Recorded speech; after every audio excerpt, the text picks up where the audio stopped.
जागरण के इस उपलक्ष्य पर और मूर्ति प्राण प्रतिष्ठा के इस मौके पर मंच पर आसीन खेऊसर से उठने वाली आवाज जो देश की संसद में मजबूती से गूंजती है, सांसद नागौर के लोकप्रिय आदरणीय हनुमान जी बेनीवाल साहब और जितने भी मंच पर मुखिया लोग बैठे, उन सबका पूरे मूलसर के साथ आसपास के सब गांवों की तरफ से तेजाजी की इस पावन धरती पर हार्दिक स्वागत करता हूं, अभिनंदन करता हूं।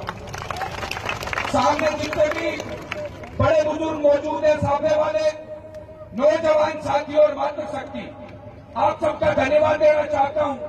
तेजाजी महाराज की मूर्ति स्थापित करके आपने ये संदेश दे दिया पूरे जिले के अंदर कि केवल मूलसर ही नहीं, आसपास के 10 गांवों के कोई भी संकट आएंगे तो तेजाजी हारने का काम करेंगे, ये आपने साफ कर दिया।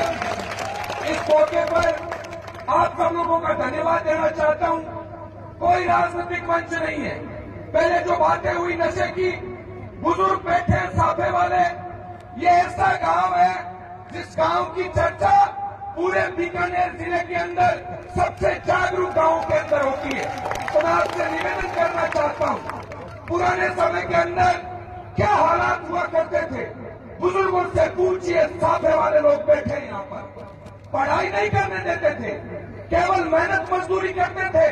उन हालातों से जो चेहरे पर झुर्रियां देख रहे 80-80 साल के लोगों पर, वो चेहरे पर झुर्रियां उम्र के साथ नहीं आई, वो झुर्रियां तकलीफों के कारण आई। इसलिए उन तकलीफों को याद रखें, नशे की तरफ ध्यान रखें, नशे की तरफ देखना भी हमारे लिए पाप है, जीवन खराब हो जाएगा, इस बात का ध्यान रखें। पढ़ाई करें, चाहे खेल को अपना क्षेत्र चुने, लेकिन जीवन के अंदर लक्ष्य निर्धारित करके चलना बेहद जरूरी है, इस बात का विशेष ध्यान रखें। बाकी ये गांव बीकानेर जिले के सबसे जागरूक गांवों की श्रेणी में आता है।